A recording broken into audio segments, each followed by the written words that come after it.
There exists a hidden world of microorganisms beyond what we can see with our unaided eyes. Over 100 years ago, this world was discovered through the progress of science. It was a huge leap forward for mankind. Scientific medicine came to understand how germs cause disease. We washed our hands, sterilized surgery, and created vaccines, antibiotics, and drugs that work. Life expectancy doubled in less than 50 years. But now the happy story starts to falter. Today, a war is being fought against reason. Science is treated with suspicion, perhaps born of fear, and medical advance is challenged by the march of irrational belief. A third of us now spend over £1.6 billion a year on superstitious alternative remedies which, as far as the evidence can show, don't work. Okay. Yep. Good. Have you asked any angels to come close to you? No. No, well, you haven't got any then. If any remedy is tested under controlled scientific conditions and proved to be effective, it will cease to be alternative and will simply become medicine. So-called alternative medicine either hasn't been tested or it has failed its tests. There wasn't a control, it was just an outcome. It was just a pilot study. So that's not really a proper trial. And some alternatives are funded by us taxpayers, even though their unproven claims question the known laws of physics. You might think I'm gulling the patient. I don't claim that it's much more than a hypothesis. What I do say is that I have quite considerable evidence that homeopathy does work, and I'm sure that it's safe. Today, while we indulge unproven healing magic, tried and tested scientific medicine is under attack. In this program, I want to look at how health has become a battleground between reason and superstition.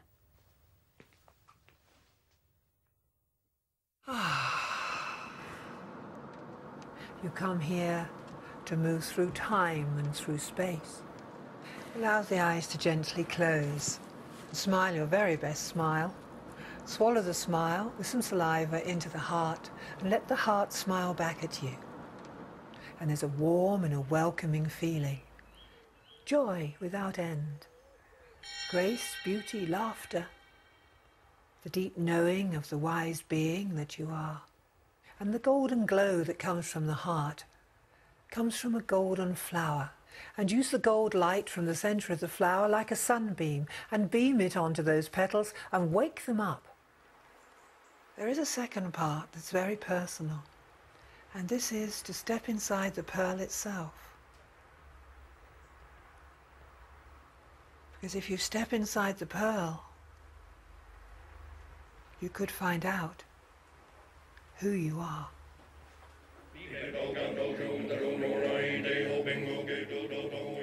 Elisis Livingston is a professional faith healer. She runs the Shambhala retreat in Glastonbury. For £140 a day, she treats patients, including those with terminal cancer, with a mix of meditation, spiritual healing, and the playing of recorded chants.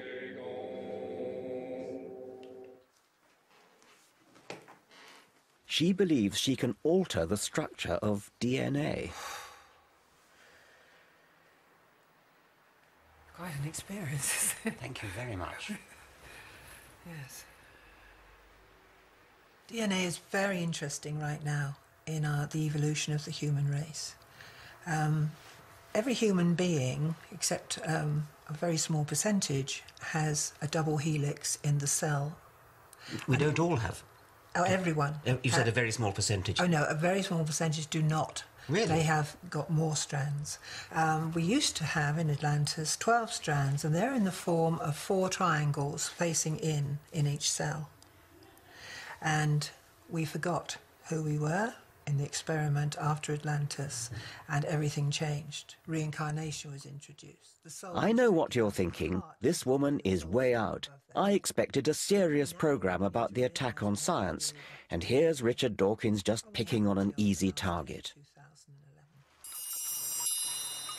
But these ideas are not so weird in the irrational world of alternative health. In fact, they're commonplace. Is Elise's theory of DNA from Atlantis any more irrational than the Ayurvedic notion of chakras, 7 spinning energy wheels inside us? They're certainly great money spinners. How do we know all this? Where does all this come from? It comes from the Akashic record, the record of all vibration on this planet. We also have knowing. When we were doing the heart meditation, you go into the deep knowing. And the deep knowing, it really can't be argued. What you know, I know that you realise this, of course, you know.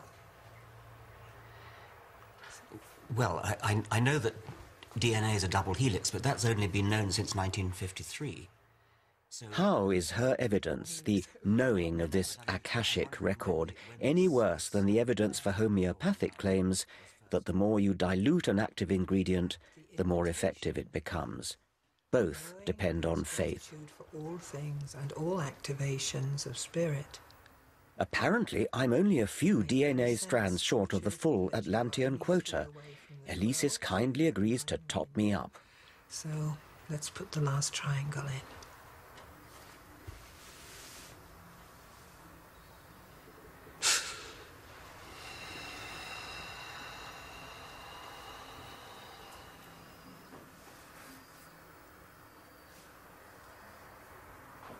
And it's done. Let me know in 6 months how you're feeling. I'll wait and see if I get any Yes, any buzzes. any effects. Yes.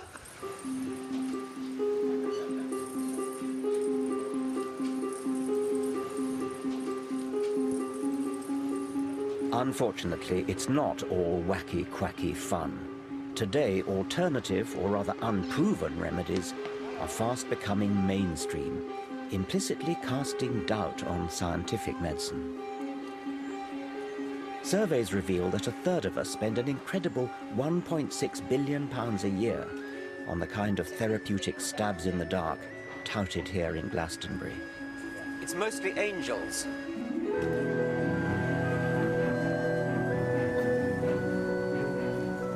I want to find out why such superstitious nonsense is mounting a growing challenge to scientific medicine.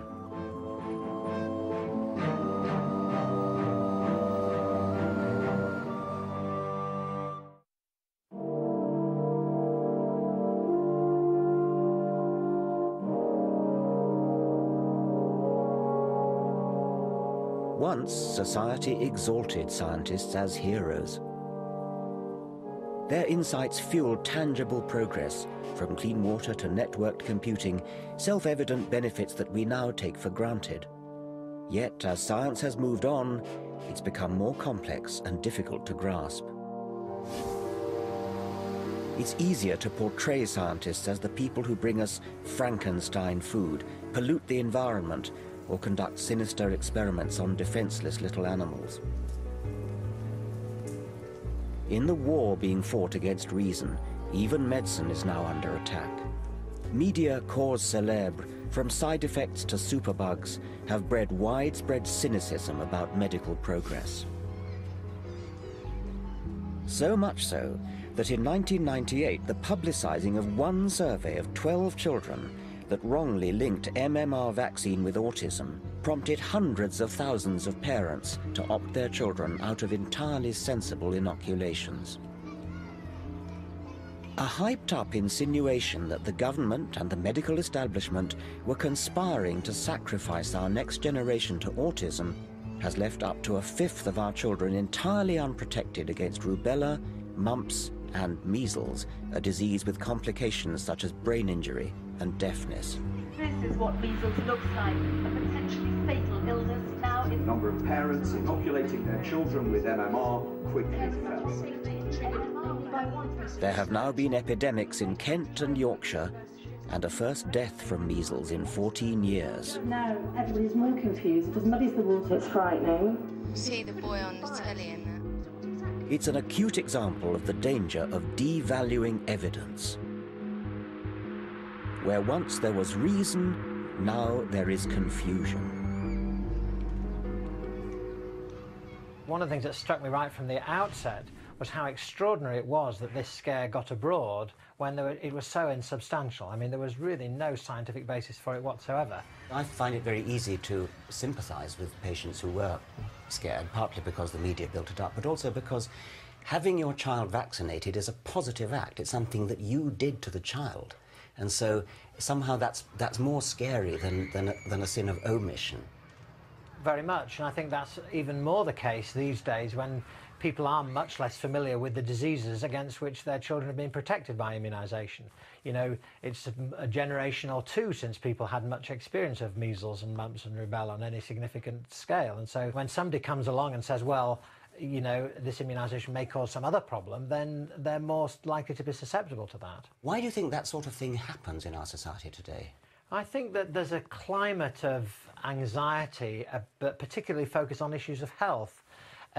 Generally, people feel, I think, more isolated, more atomised, more individuated perhaps than they did before, and these anxieties and concerns often focus on their health.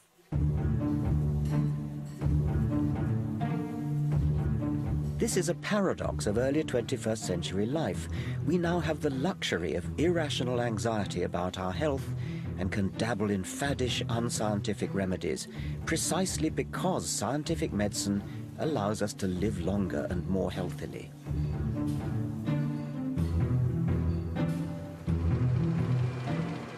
Our fears are fed by newspapers, which wildly exaggerate the risks of scientific medicine and meanwhile churn out acres of positive coverage of alternative therapies.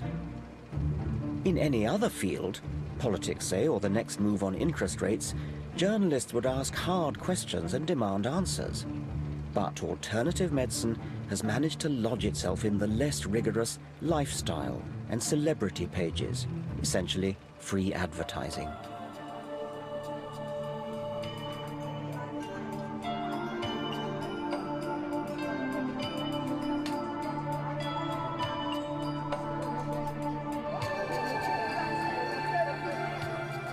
It's little wonder that alternative health fairs like this are flourishing across the country.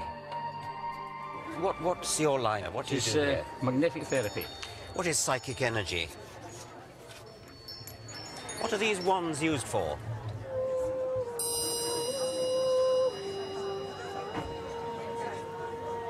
People may come here with real health problems, but what do they get? Remedies that appear to have no basis in science or evidence. People putting these in a cat's bed, they'll find the animals will go to the bed with the magnets in it. Has that been done properly with controlled trials, is it? No, not been controlled trials. They've got ancient wisdom that we don't. Right. I've always liked the saying that we should be open-minded, but not so open-minded that our brain falls out. So do we all have an angel hovering on our shoulder or something? Is that We what... have several. Right. Yes. Yes. Yes. Okay, how many have I got? Can you tell or... Have you asked any angels to come close to you? No. No, well, you haven't got any then. Oh, okay. The idea is Yeah.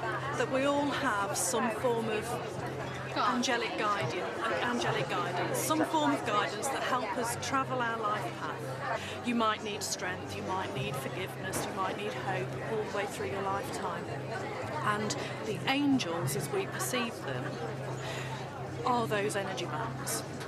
They're parts of ourselves, they're fragments of ourselves that we can call upon and amplify to help us walk our path. These energies are a little bit like tea. You can have herb teas, you can have decaf teas, you can have all sorts of different flavours and strengths and varieties of teas. But they're all... Remember, this is a multi-billion-pound industry. Yet 80% of alternative remedies have never subjected themselves to controlled scientific trials. They depend entirely on subjective word of mouth. Oh, that feels nice. Hunches and private feeling, which may be prone to bias or possibly even delusion. The scientific method, by contrast, tests with objective experiment and statistical analysis what is effective and what is not. Individual scientists may or may not be honest, but science, with its safeguards of peer review and repeating experiment, has scrupulous honesty built into it by design. Science replaces private prejudice with publicly verifiable evidence. Untested and unverified, yet desperately seeking credibility, alternative remedies follow in the rich tradition of organized religion and set up intricate belief systems. They substitute real science with pseudoscience.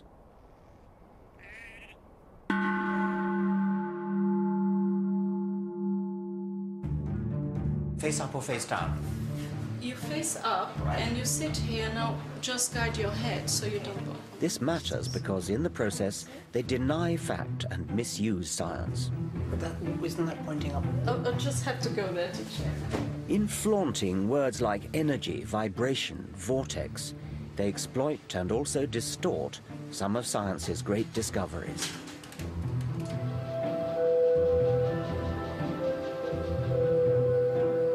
The sleep, I'm sure, is therapeutic.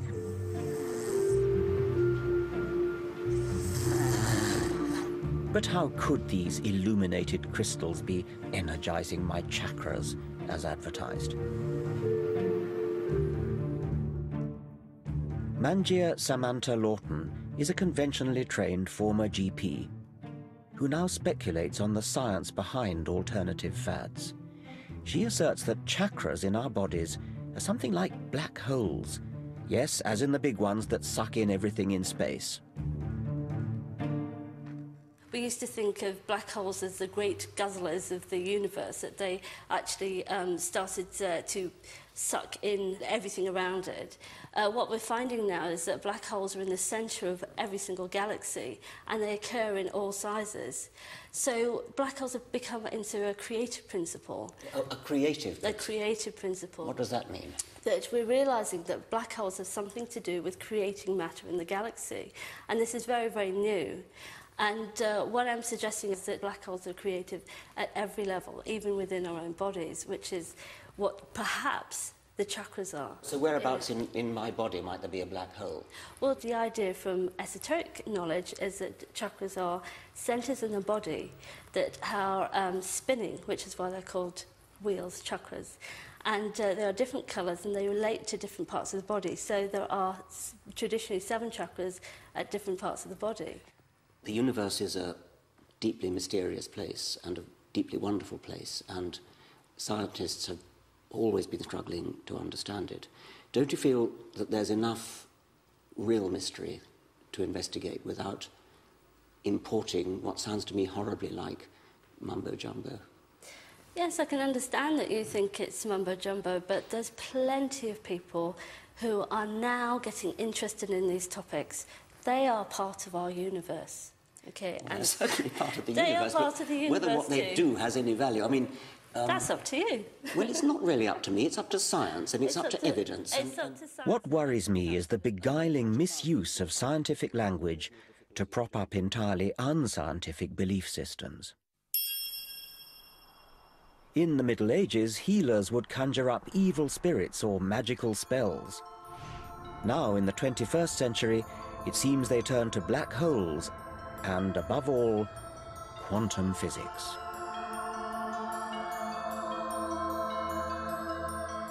Quantum theory accounts for the anomalous behavior of light and atoms. It's astonishingly accurate, but notoriously difficult to grasp. But Deepak Chopra, who once qualified as a doctor, has seized upon quantum jargon and applied it to healing. He claims disease can be caused and cured by a shift in consciousness. If you believe in a rock, you're automatically believing in God. Chopra has managed to become a one-man alternative health industry. He's worth up to $75,000 per lecture, and in this era of self-absorption, he claims Michael Jackson, Madonna, and Hillary Clinton as followers. If you feel genuinely attractive, you'll attract other people to you. The great American physicist Richard Feynman once said, "If you think you understand quantum theory, you don't understand quantum theory." Isn't Deepak Chopra just exploiting quantum jargon as plausible-sounding hocus-pocus? Quantum healing is a theory that a shift in consciousness creates a shift in biology. That's it.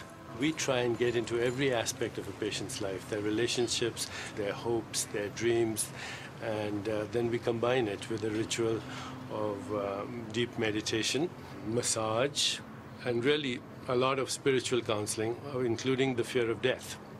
We think that many times patients feel healed even though they may die from a disease if they learn to go beyond their personal fear of death. And you can never do that unless you have a patient have a spiritual experience. Where did the quantum theory come into that? Oh, it's just a metaphor, just like an electron or a photon is an indivisible unit of information and energy. A thought is an indivisible unit of consciousness. Oh, so it's a metaphor for a unit. It's nothing to do with quantum theory as in physics. No, I think quantum theory has a lot of things to say about observer effect. There are a school of physicists who believe that quantum leaps, for example, are examples of discontinuity. And creativity in consciousness is also an example of discontinuity. And that healing may be a biological phenomenon that relies on biological creativity, that at very fundamental levels it may be a discontinuous phenomenon. It's something unpredictable that happens in the proliferation of uncertainty. So it sounds like a sort of poetic use of the word discontinuity. It's actually confusion, isn't it, to bring in quantum theory other than as a metaphor. But it sounds as though you're both doing it as a metaphor and a little tinge of something like what physicists are talking about as well. Well, I think there's controversy. The aficionados in the world of quantum physics have somehow hijacked the word for their own use. Oh, okay. So they've hijacked your word quantum. I think what happens is that there are fundamentalists in science. That is absolutely wrong. Science's quest is to try to sort out, to tease out those bits that we don't understand and work out. Science has become so arrogant in its premise that it has all the answers in a mechanistic approach that it has, whilst it has gotten rid of lots of things like polio and malaria and tuberculosis in many parts of the world, we are now seeing the emergence of modern epidemics that are a result of some of the things that have come about through science. Chopra at least wears his disdain for Western science openly. The rest of us are prone to politely blurring the vital distinction between science and mumbo-jumbo. If you want to pay for unproven potions and use them in the privacy of your own home, all well and good. But such is the power of the alternative medical lobby that one seemingly bizarre remedy has become embedded in our National Health Service. Now I want to find out why we're all paying tax to fund other people's gullibility. I agree there is a plausibility problem, and I pinch myself from time to time. I quite regularly pinch myself. Is this really happening?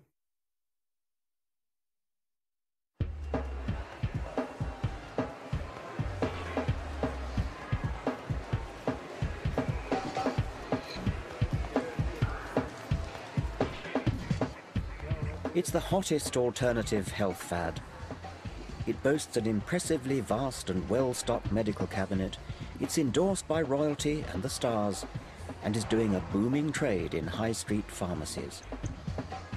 500 million people worldwide claim to use it. What is it? It's a system for dosing up on a dilute solution of water. Welcome to the bizarre world of homeopathy. Homeopathy was dreamed up in the late 18th century as a way of boosting the body's vital spirit. One of the central tenets handed down by its founder, Samuel Hahnemann, was that like cures like. Superficially, this might sound faintly plausible, but unlike a vaccine that introduces a diminished form of a virus into the body in order to provoke its immune system, like cures like makes the unfounded assumption that what causes similar symptoms can cure those symptoms. In Hahnemann's world, dilute poison ivy cures skin rash because, undiluted, it causes a rash if touched. By the same principle, red onion can alleviate streaming eyes and snake venom stiffness. But amazingly, homeopathy gets even stranger still.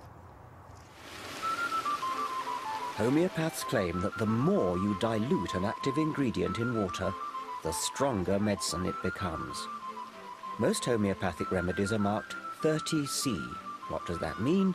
It means 1 part medicine to 100 to the power of 30 parts water. How much? A drop in a fish tank?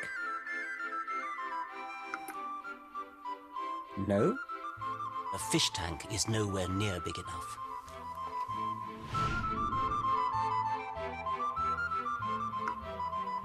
The swimming pool doesn't provide enough dilution. Not even a lake. What about a drop in the ocean?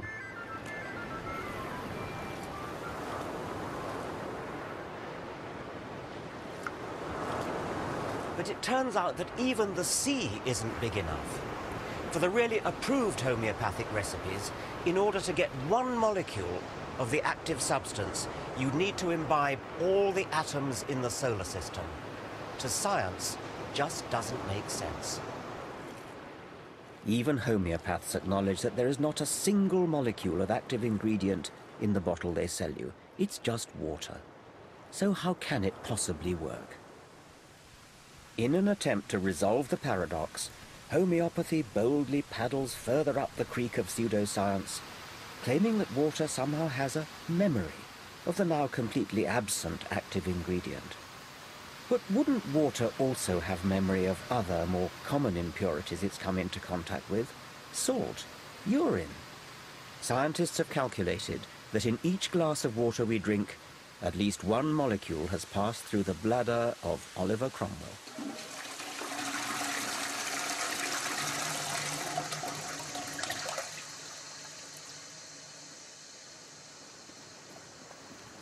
Incredibly, you and I are paying for this unproven industry through our taxes.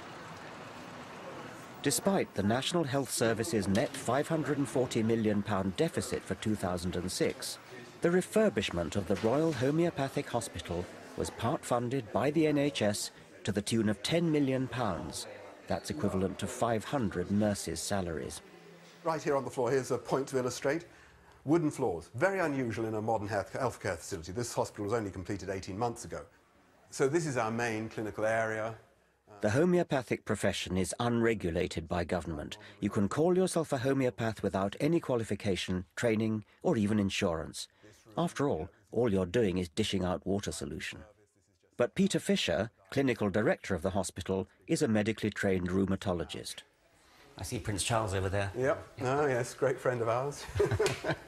These are the homeopathic medicines that are in daily use. This is one, for instance, it has quite a strong evidence base, rustox, which is poison ivy. Right, okay. I want to know how someone highly qualified in real medicine can make such a leap of faith. I agree there is a plausibility problem, and I pinch myself from time to time. I quite regularly pinch myself. Is this really happening? The fact is I couldn't stop what I do now, even if I wanted to. My patients wouldn't let me. Yeah. They say it helped. So how are things? Well, very much better since we last saw you. Mm-hmm. I've virtually no pain at all. If I'm aware of the symptoms are going to start again, I start taking it again, and I can feel the improvement, and then I go back to it until I need it again, Good. Oh, well, that's pretty straightforward. We just bash on the same, don't we? Yeah. I'm still taking the remedies, but you said to me, if you get little reactions, just hold off taking the remedies until they then subside. So therefore, I've been doing that. So, for example, I haven't had a remedy for a week now.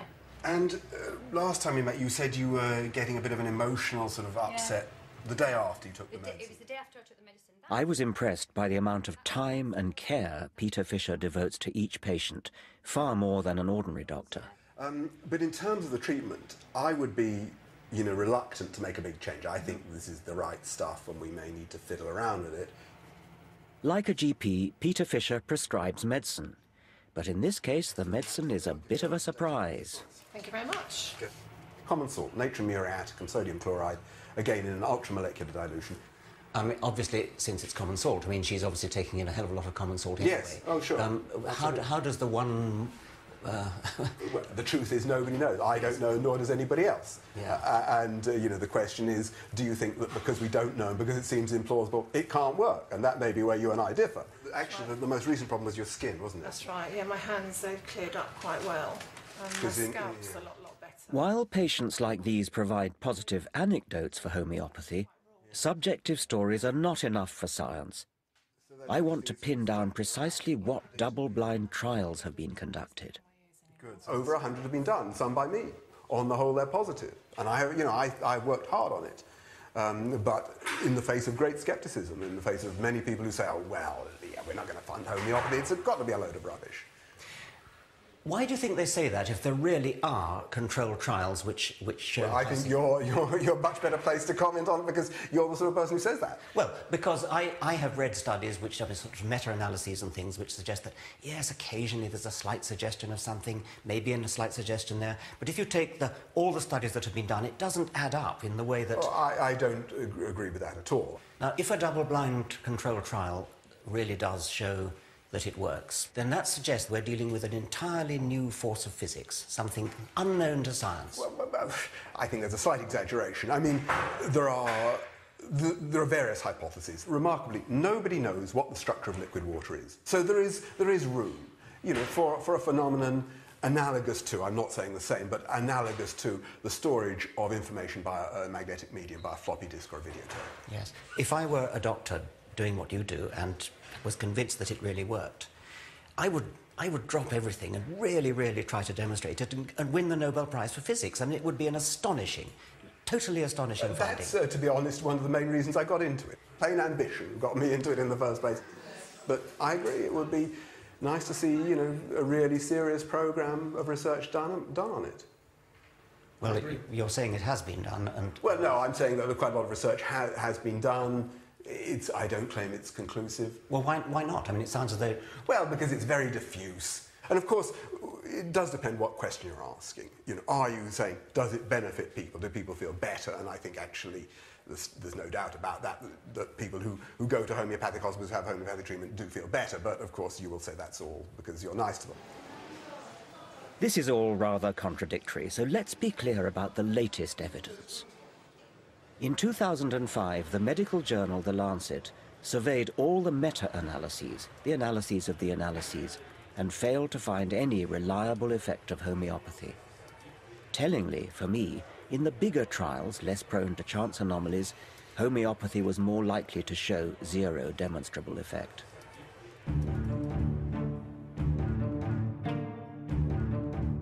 And yet, despite the lack of robust evidence, homeopathy thrives. Many clinicians look on in horror at the unlevel playing field of trials and evidence for medical licensing. In 2004, American trials seemed to show that the drug Herceptin could halve the death rate for a particularly virulent form of breast cancer. This was a major breakthrough. Patients understandably clamored for the new drug, but unlike in the world of homeopathy, the claims of scientific medicine are tested rigorously, and that takes time. Accordingly, the license was delayed.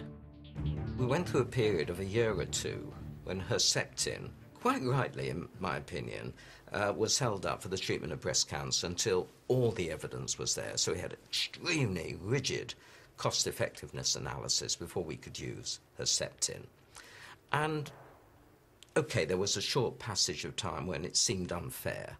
But you compare that when actually lives are lost because we're talking about life-threatening disease with drugs which actually save lives, to the way that ineffective, irrational remedies are just being nodded through.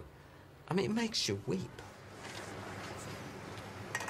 The pharmaceutical industry takes a lot of knocks, and yes, drugs are very expensive. But the reason they're so expensive is there may be 20 years of R&D to get to an effective product. Every step of the way is checked and double-checked. And now, through the back door, we're getting a class of compound being allowed into the marketplace with a license with no such evidence of efficacy. I can't understand how you could even... But if homeopathy isn't tested properly or flunks its trials, then why do homeopaths remain popular? substances. A lot of them owe their success not to the homeopathy, but to the fact they are decent people. They have time, they're compassionate, they look the patient in the eye, they talk to someone for an hour. These are nice people. I would like to recruit these really nice people to practice proper medicine. And then, in the end, what we've got are proper doctors, empathetic doctors, who will, in addition to the placebo effect of being that kind of physician, they can also add in truly effective drugs. Clinical trials show that homeopathy simply cannot match up with safe chemical drugs. Yet in the realm of petty ailments like sore eyes or itchy scalp, homeopathy is probably innocent enough. Because it's really all about attentive doctors spending time listening to the patient. That one is still, the right one is still a tiny bit puffy, isn't it? Or is it? Well, it's always like that. Then giving them something that makes them feel better, precisely because it's supposed to make them feel better. I think it's all down to the placebo effect. I want to find out if that's the key to alternative medicine's grip on public confidence. I would disagree with you that I think something is being done. And why are we so good at placebo and the orthodox medicine is not? Well, they're pretty good at it too.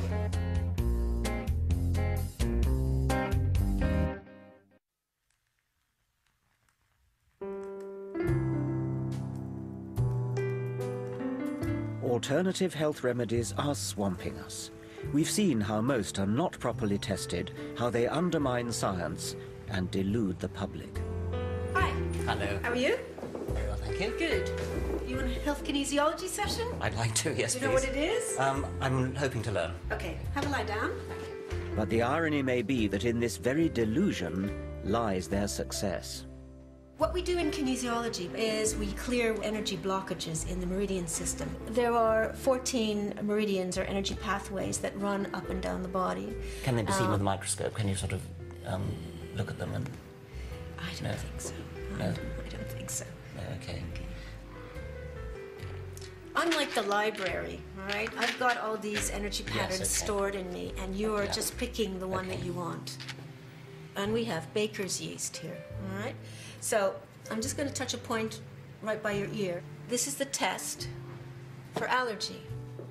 There's just no tension. It just releases completely. Okay, you want this fixed? Yes, please. Okay. I have to admit I'm rather enjoying this kinesiology. I feel very relaxed. But what is helping me here? The tapping of my feet? The feel of a kind woman's hands? Or some sort of expectation that what it's doing is therapeutic? What I'm talking about is the placebo effect, treatment through the power of suggestion. And I'm going to hold points on your head, okay? Right here and here. And what I want you to do is think the phrase, fear of being ignored. Human beings have evolved extraordinarily sophisticated self-healing mechanisms. Above all, a powerful immune system. Fear of being ignored. Could it be that interaction with any kind of healer acts to focus our self-healing abilities? Some evolutionary psychologists believe this may be the entirely rational explanation behind irrational remedies. Fear of being ignored. It works because most of medicine, in fact, is a case of self-cure. When the pain goes down after taking placebo medicine, or under the influence of acupuncture, for example, it's our own minds which have reduced the pain. Yes, surely what you're saying is that we get better anyway. Why then would alternative medicine be better? Surely an ordinary doctor might do that. Real medicine does the same, but I think we shouldn't underestimate the powers, and sometimes the superior powers, of people who go under funny names or have funny authorities written up on the wall and so on, because some people respond to that information much more than they would to the conventional information in a doctor's surgery. Nevertheless, I have a sort of hankering after what's actually true. How far do you think so-called alternative practitioners believe the mumbo-jumbo that they say is the theory behind their potions, and how far do they know that it's a placebo? Are they deceiving or are they self-deceiving? I think in many cases they're self-deceiving. Well, it's not even self-deceiving. They have seen in their own experience that these treatments work, so they believe in them. They have then to invent a rationale, some spiritual or magical explanation of what they're doing. You know, supposing you were a miracle worker in the 2,000 or 3,000 years ago, supposing you were Jesus and seeing that, you know, lame men got up and walked when you told them to, you'd be rather impressed with yourself, wouldn't you? Yes. But I'm sure it was a placebo effect. Yes, right. Yes. I still believe scientific medicine offers more effective and more honest treatment. But I accept Nick Humphrey's point that alternative medicine is peculiarly well positioned to dish out placebos.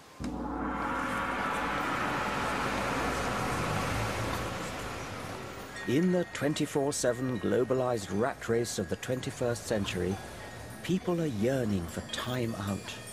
Visiting an alternative healer provides an hour for unwinding and contemplation. And if you're lucky, exposure to piped whale music. Much of alternative medicine is about cosseting, about making the patient feel pampered, feel as though they're the center of attention. Okay, so comfort's the name of the game here, so get as comfortable as you can. So literally all I want you to do is just to relax your head, let it go. So the first thing I have to do is very gently cup and hold here. Now you're going to feel like I'm not doing anything, but it's a very gentle movements. While in our hard-pressed National Health Service, the patient-doctor encounter lasts on average just 8 minutes. See the rotation on your left? Yes. Look at the rotation on your right. It's restricted. So this is called an activate. An alternative healer usually gives you an hour. Okay. In return for a healthy fee, of course. The Hale Clinic near London's Harley Street offers a huge array of healing arts, ancient and modern. Many may make you think you feel better without having real effect in themselves. In other words, they're placebos. If I were wanting to exploit the placebo effect, then I would do exactly what you're doing. I would have a large number of different things which look impressive, sound good, use long words, talk about quantum theory, lights flashing, and the whole point is to impress the patient. The whole point is to make the patient feel that something is being done. But something is being done. I mean, I would disagree with you that I think something is being done. And why are we so good at placebo and the orthodox medicine is not? Oh, well, they're pretty good at it too. And I mean, I find when I go to my doctor and he just talks to me, I seem to be miraculously cured as a well, that's very, very important. It is very important. But maybe he's giving you some healing energy, you don't know. Well, he wouldn't call it that. Yes, I know he wouldn't call it that, but it could be. It's very, very important to talk, to find out, to take a proper case history. But I don't think it's the only reason. I think complementary medicine has effect over and above that, in my opinion. Yes. Do you ever do clinical trials on your methods, or do people come in and do them for you? We've done one study at Hammersmith Hospital on stroke patients that was funded quite a few years ago. And what treatment were you giving them? We were giving an Ayurvedic treatment called Mama Massage, and it was only a pilot study, and it showed an improvement in a certain number of patients. So what was the control in that case? There wasn't a control, it was just an outcome. It was just a pilot study. So that's not really a proper trial. Do you think there's a bit of a double standard? Doctors have to spend 6 years qualifying and so on. Isn't it just a bit too easy to set yourself up in practice without qualifications and without... Which ones were you thinking of? Well, what about the Ayurvedic one, for example? Well, there's a 4-year degree course here. What do they learn? What do they learn? They learn the principles of Ayurveda. They will learn anatomy and physiology. I mean, it's one of the oldest systems of medicine in the world, Ayurveda. It's old, yes. Doesn't make it good, though, does it? No, but it shows it has a lot of experience. The idea that ancient equals years of accumulated wisdom is a fallacy. It's a teasing irony that the moneyed classes in the rich West are indulging superseded Hindu healing magic when, back in India, people are voting with their feet and opting for modern vaccines and antibiotics. Resuscitating Ayurveda today is rather like bringing back bleeding with leeches.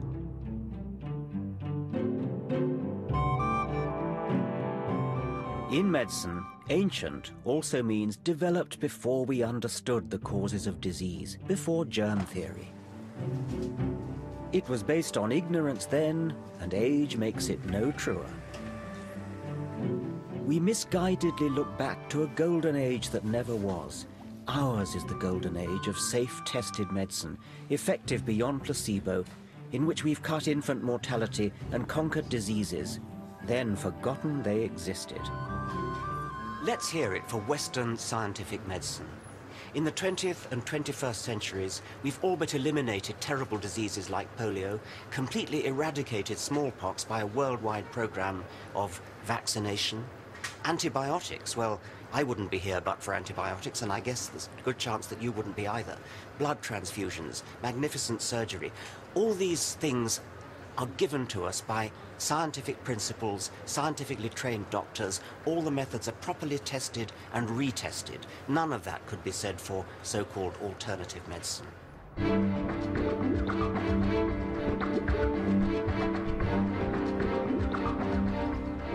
The indulgence of superstitious alternative remedies implicitly casts doubt on scientific advance and undermines confidence in real medical progress. Yet, as we've seen, the attack on medicine is just one small part of the creeping rise of irrational superstition.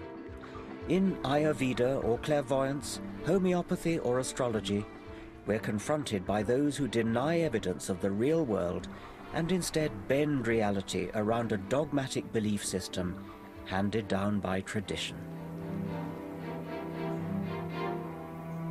Skeptical, rational inquiry is always the best approach. We don't have to follow the herd and buy into trendy, untested health fads.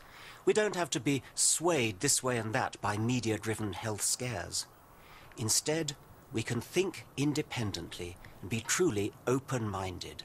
That means asking questions, being open to real corroborated evidence. Reason has liberated us from superstition and given us centuries of progress. We abandon it at our peril.